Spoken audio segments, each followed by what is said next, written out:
नमस्कार सभी छात्रों का फिर से हार्दिक स्वागत। पिछले वीडियो में हमने 12वीं कक्षा हिंदी युवक भारती पाठ्यपुस्तक में से पाठ क्रमांक 4 आदर्श बदला के भाग 1 पूर्वार्ध का अध्ययन किया था।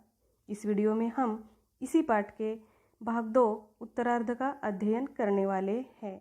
आदर्श बदला इस पाठ के पूर्वार्ध में हमने देखा कि तानसेन ने एक साधु मंडली को भजन गाने के कारण मृत्युदंड की सजा दी थी, क्योंकि वे साधु उसके बराबरी के नहीं थे।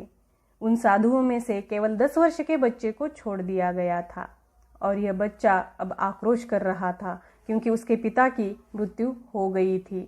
वह अब बदला लेना चाहता था, अपने पिता की मृत्यु का बदला वह लेना चाहता था। तानसेन को वह मारना चाहता था, आक्रोश कर रहा था और इसकी सांत्वना की बाबा हरिदास ने। उन्होंने उसे वह हथियार देने की बात की जिसके माध्यम से वह तानसेन से बदला ले सकता है, लेकिन उसके लिए 12 वर्ष की तपस्या करना आवश्यक था। 12 वर्ष तक तपस्या करने के लिए वह बच्चा तैयार हो गया और वह बच्चा था बैजू बावरा। बैजू बावरा ने 12 साल तक राग विद्या की तपस्या की, परंतु 12 साल पूर्ण होने के पश्चात बाबा हरिदास ने उससे एक प्रतिज्ञा ले ली। वह प्रतिज्ञा थी कि इस राग विद्या का उपयोग मैं प्रतिहिंसा के लिए नहीं करूंगा। अब बैजू के हाथ में तानसेन से बदला लेने का हथियार आ गया था, परंतु वह बदला नहीं ले सकता था क्योंकि प्रतिज्ञा देकर उसे कुंद कर दिया गया था। परंतु वह अपने गुरु से कुछ न बोला। आगे हम देखते हैं कि इस पाठ में आगे क्या हुआ। कुछ दिन बाद एक सुंदर नवयुवक साधु आगरे के बाजारों में गाता हुआ जा रहा था। लोगों ने समझा इसकी भी मौत आ गई है। वे उठे कि उसे नगर की रीति की सूचना दे दे। नगर की रीति क्या थी? जो भी व्यक्ति आगरे की सीमा के अंदर गीत गाता है वह अगर तानसेन की बराबरी न कर सके तो उसे मृत्युदंड मिल सकता है। यह बात वे उसे बताने वाले थे, मगर निकट पहुंचने से पहले ही मुग्ध होकर अपने आप को भूल गए और किसी को साहस न हुआ कि उससे कुछ कहे। सब उसके गाने पर उस पर मोहित हो गए, मुग्ध हो गए। दम के दम यह समाचार नगर में जंगल की आग के समान फैल गया कि एक साधु रागी आया है जो बाजारों में गा रहा है। दम के दम मतलब तुरंत उसी समय यह बात पूरे नगर में फैल गई कि एक साधु रागी आया है, एक गायक आया है और बाजारों में गीत गा रहा है। उसे देखने के लिए सभी लोग आ गए। सिपाहियों को भी यह बात पता चल गई, वे भी उसे पकड़ने के लिए आ गए। सिपाहियों ने हथकड़ियां संभाली और पकड़ने के लिए साधु की ओर दौड़े, परंतु पास आना था कि रंग पलट गया। सिपाही भी बदल गए। साधु के मुखमंडल से तेज की किरणें फूट रही थी।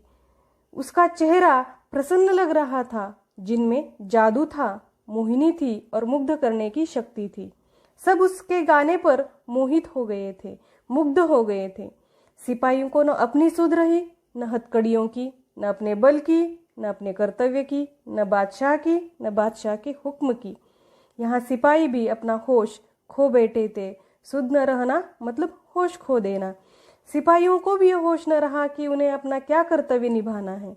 वे आश्चर्य से उसके मुख की ओर देखने लगे, जहाँ सरस्वती का वास था और जहाँ से संगीत की मधुर ध्वनि की धारा बह रही थी। साधु मस्त था, सुनने वाले मस्त थे, जमीन आसमान मस्त थे। सभी लोग मस्त होकर, मदमस्त होकर यहाँ साधु का संगीत सुन रहे थे। सब साधु के संगीत पर मोहित हो गए थे। गाते गाते साधु धीरे धीरे चलता जाता था और श्रोताओं का समूह भी धीरे धीरे चलता जाता था। अर्थात साधु यहाँ गीत गाते हुए आगे चल रहा था और उसके गीत पर मोहित होकर उसके पीछे सभी जन समुदाय, सभी सिपाही चल रहे थे। ऐसा मालूम होता था जैसे एक समुद्र है जिसे नवयुवक साधु आवाजों की जंजीरों से खींच रहा है। और संकेत से अपने साथ आने की प्रेरणा कर रहा है। मुग्ध समुदाय। साधु के गीत पर मोहित समुदाय चलता गया चलता गया चलता गया। साधु आगे चलता था और यह मोहित समुदाय उसके पीछे चलता जा रहा था। पता नहीं किधर को, पता नहीं कितनी देर तक। एकाएक गाना बंद हो गया। जादू का प्रभाव टूटा तो लोगों ने देखा कि वे तानसेन के महल के सामने खड़े हैं। उन्होंने दुख और पश्चाताप से हाथ मले और सोचा, यह हम कहाँ आ गए। साधु अज्ञान में ही मौत के द्वार पर आ पहुंचा था। भोली भाली चिड़िया अपने आप अजगर के मुंह में आ फंसी थी और अजगर के दिल में जरा भी दया नहीं थी। यहाँ पर भोली भाली चिड़िया थी साधु और अजगर था तानसेन, और तानसेन के मन में जरा भी दया की भावना नहीं थी। इसीलिए लोग पश्चाताप कर रहे थे कि यह साधु कहाँ आ गया, यह साधु तो मौत के मुंह में आ गया।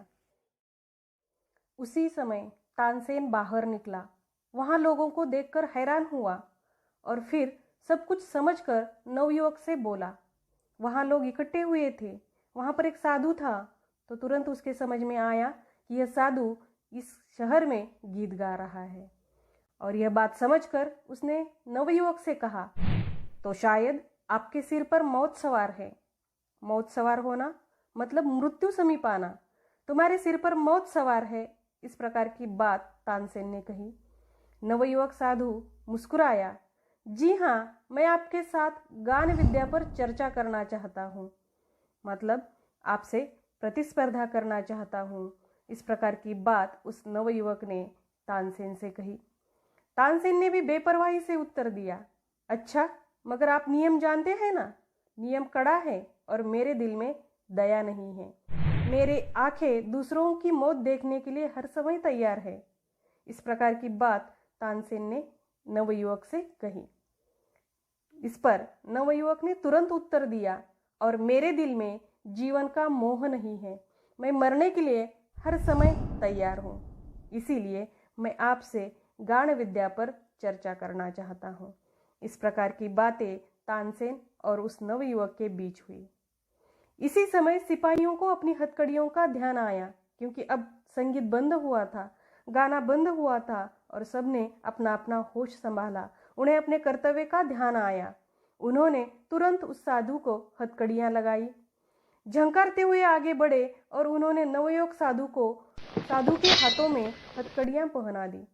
भक्ति का प्रभाव टूट गया। श्रद्धा के भाव पकड़े जाने के भय से उड़ गए और लोग इधर उधर भागने लगे। जो मंत्रमुग्ध होकर लोग उसके पीछे आ गए थे, उन्हें भी अब होश आया और उन्हें डर लगा कि कहीं उन्हें भी पकड़ा न जाए। इसलिए वो लोग इधर उधर भागने लगे।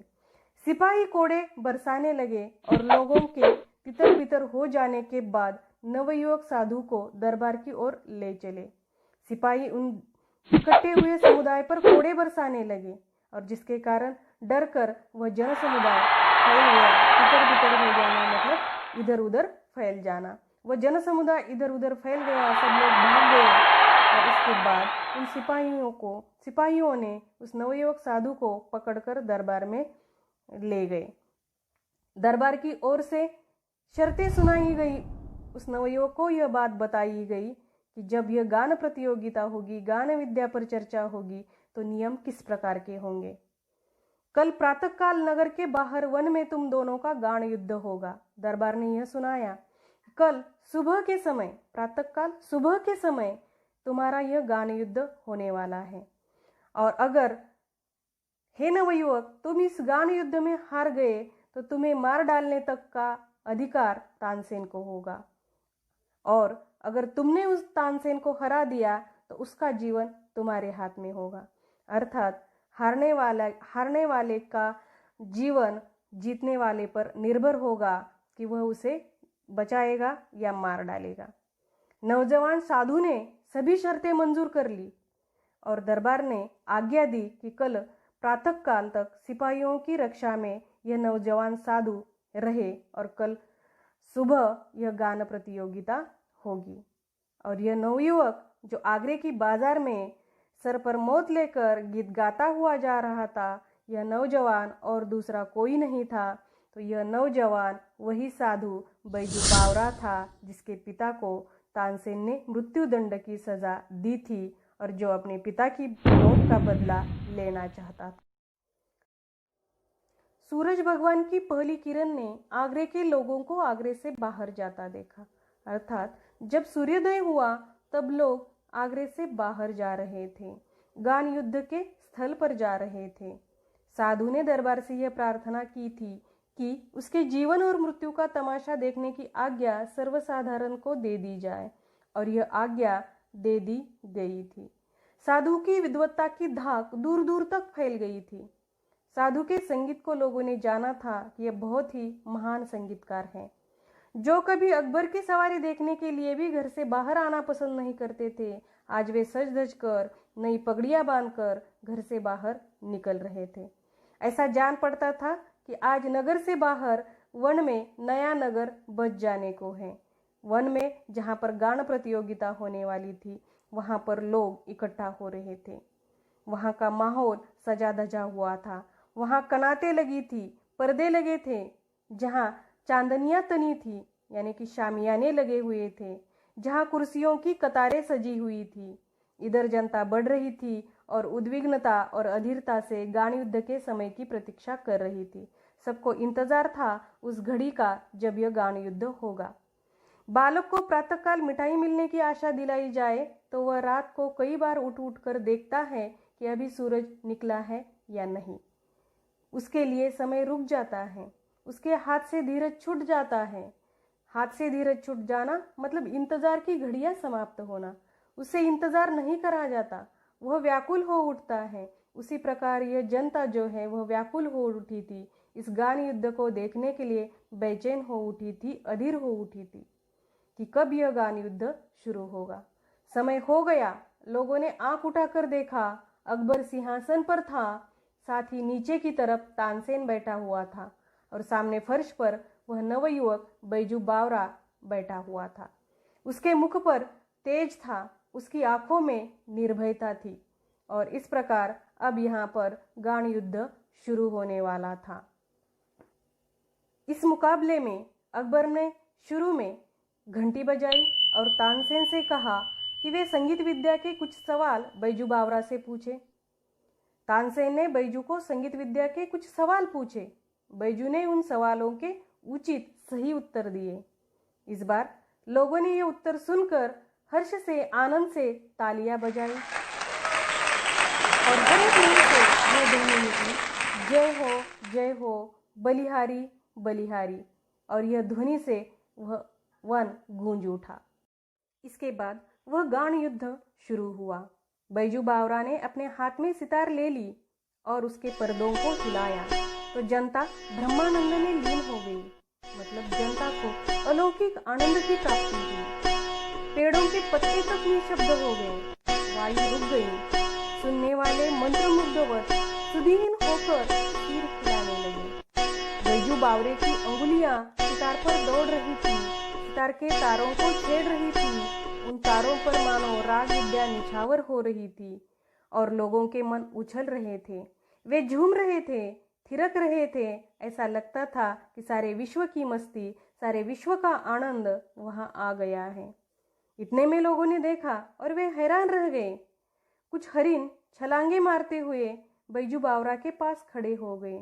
उस संगीत को सुनकर मुग्ध होकर जंगल के हरिन वहां आ गए थे। बैजू बावरा सितार बजाता रहा, बजाता रहा, बजाता रहा। वे हरिन वह संगीत सुनते रहे, सुनते रहे, सुनते रहे और दर्शक यह असाधारण दृश्य देखते रहे, देखते रहे। ऐसा अलौकिक असाधारण दृश्य आज तक किसी ने नहीं देखा था। हरिन मस्त थे और बेसुध थे। बैजू बावरा ने सितार हाथ से रख दी और अपने गले से फूलमालाएं उतारकर उन्हें पहना दी। फूलों के स्पर्श से हरिन को सुध आई और वे चौकड़ी भरते हुए गायब हो गए। चौकड़ी भरना मतलब छलांग लगाना। छलांग लगाते हुए वहां से जैसे ही संगीत बंद हो गया, वे हरिन गायब हो गए। बैजू ने कहा, तानसेन मेरी फूलमालाएं यहाँ मंगवा दे, मैं तब जानूं कि आप राग विद्या जानते हैं। यहाँ पर संगीत बजाते समय बैजू बावरा ने जो फूलमालाएं हरिन को पहनाई थी, वही फूलमालाएं मुझे तुम संगीत के माध्यम से यहाँ पर लाकर दे दो, तब मैं यह जानूंगा कि तुम राग विद्या के जानकार हो। यह शर्त यहाँ पर अब बैजू बावरा ने रखी हुई थी।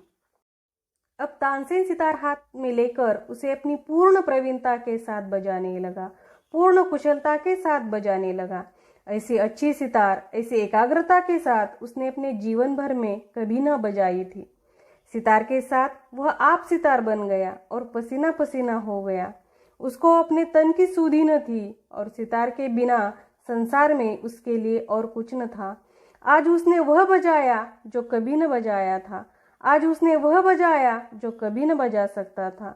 ये सितार की बाजी न थी, ये जीवन और मृत्यु की बाजी थी। जो हारने वाला था उसकी मृत्यु तय थी। आज तक उसने अनाड़ी देखे थे, आज उसके सामने एक उस्ताद बैठा था जो कि बैजू बावरा था। कितना ऊंचा, कितना गहरा, कितना महान। आज वह अपनी पूरी कला दिखा देना चाहता था। आज वह किसी भी तरह जीतना चाहता था। आज वह किसी भी तरह जीते रहना चाहता था। बहुत समय बीत गया, सितार बजती रही, अंगुलियां दुखने लगी, मगर लोगों ने आज तानसेन को पसंद न किया। सूरज और जुगनू का मुकाबला ही क्या। सूरज जो है वह बैजू बावरा था और जुगनू जो है वह तानसेन था। आज से पहले लोगों ने जुगनू ही देखे थे जो तानसेन से गान प्रतियोगिता करते थे, लेकिन आज उन्होंने सूरज देख लिया था बैजू बावरा के रूप में। बहुत चेष्टा करने पर भी, बहुत प्रयास करने पर भी जब कोई हरिण न आया तो तानसेन की आंखों के सामने मौत नाचने लगी। उसे मृत्यु समीप दिखाई दी। उसका देह पसीना पसीना हो गया, मतलब वह बहुत घबरा गया। लज्जा ने मुखमंडल लाल कर दिया। वह शर्मिंदा हुआ, परंतु तुरंत ही उसने खिसियाना होकर बोला, वे हरिण अचानक इधर आ निकले थे, राग की तासीर से न आए थे। हिम्मत है तो अब दोबारा बुलाकर दिखाओ। एक पैंतरा चलने की उसने कोशिश की कि उसने कहा कि वे हरिण जो है वह संगीत को सुनकर नहीं आए थे, अचानक इधर से आए थे, राग के तासीर मतलब प्रभाव या परिणाम से नहीं आए थे। और अगर बैजू तुम में हिम्मत है तो अब दोबारा उन हरिण को बुलाकर दिखाओ। तब बैजू मुस्कुराया और धीरे से बोला, अच्छा, दोबारा बुलाकर देखता हूँ। यह कहकर उसने सितार पकड़ ली। एक बार फिर संगीत लहरी वायुमंडल में लहराने लगी। फिर सुनने वाले संगीतकार की तरंगों में डूबने लगे। हरिण बैजू बावरा के पास फिर आ गए। वे ही हरिण जिनकी गर्दन में फूलमालाएं पड़ी हुई थी और जो राग की सुरीली ध्वनि के जादू से बुलाए गए थे। इस बार बैजू बावरा ने संगीत को रुकवाया और वह मालाएं जो है जो उसने हरिण के गले में डाली थी वह उतार ली और तुरंत संगीत रुकते ही वह हरिण कूदते हुए, छलांग लगाते हुए जहां से आए थे वहां चले गए। अकबर का तानसेन के साथ अगाध प्रेम था। तानसेन उसके नवरत्नों में से एक था और उस तानसेन की मृत्यु जब अकबर ने निकट देखी तो उनका कंठ भर आया। उन्हें दुख हुआ, परंतु प्रतिज्ञा हो चुकी थी, इसलिए विवश होकर उठे और संक्षेप में निर्णय सुना दिया।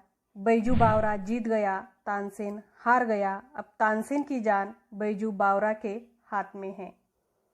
यह निर्णय सुनते ही तानसेन कांपता हुआ उठा। वह घबरा गया।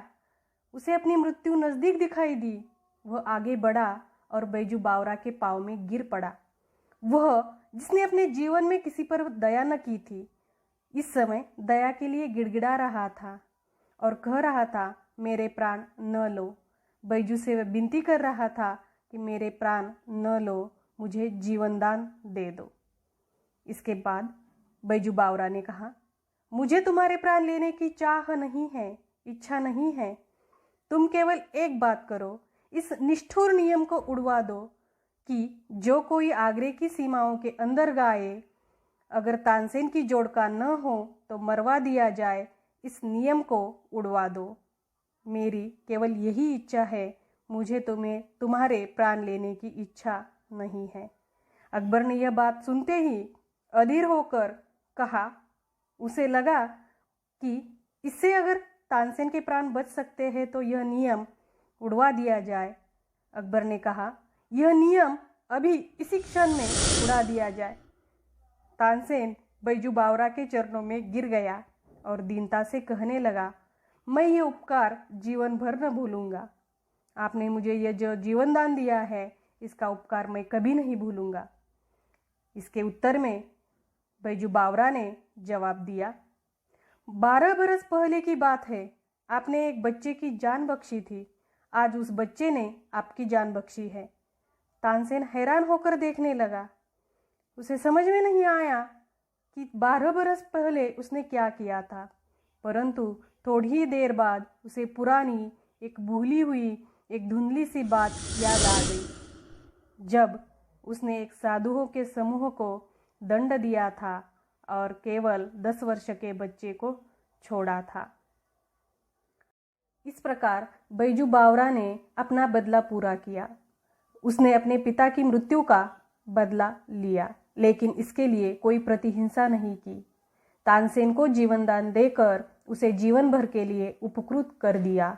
साथ में अपनी गुरु के प्रतिज्ञा का मान भी रखा कि मैं इस विद्या का प्रयोग प्रतिहिंसा के लिए नहीं करूँगा, और इस प्रकार अपने पिता की मृत्यु का बदला आदर्श तरीके के साथ बैजू बावरा ने ले लिया और कला का सम्मान भी रखा।